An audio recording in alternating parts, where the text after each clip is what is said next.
สวัสดีครับ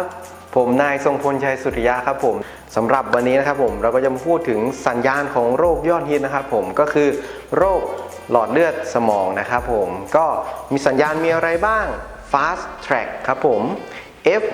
face ครับผมก็คือหน้าเบี้ยวหนังตาตกคิ้วตกมุมปากตกยิ้มไม่ขึ้นอันนี้สัญญาณแรกนะครับต่อมาตัว A ครับผมก็คือ armแขนแล้วก็รวมไปถึงขาด้วยนะครับผมก็มีอาการอ่อนแรงอย่างเห็นได้ชัดเนาะโอเคครับสัญญาณอันที่3นะครับผมก็คือ S ครับผมก็คือ speech นั่นเองครับพูดไม่ชัดลิ้นแข็งมีปัญหาในการพูดนึกคำพูดไม่ค่อยออกนี่เป็นสัญญาณนะครับผมแล้วก็ตัวสุดท้ายครับผมคือตัว T time นั่นเองครับผมก็ควรไปพบแพทย์ภายในเวลา4 ชั่วโมงนะครับผมยิ่งไปพบแพทย์เร็วนะครับผมการฟื้นฟูต่อมาก็จะยิ่งดีขึ้นเรื่อยๆนะครับผมครับสำหรับวันนี้เคล็ดลับที่มันไม่ค่อยลับเนาะแต่อยากมาขยายความให้รู้ทั่วกันครับผ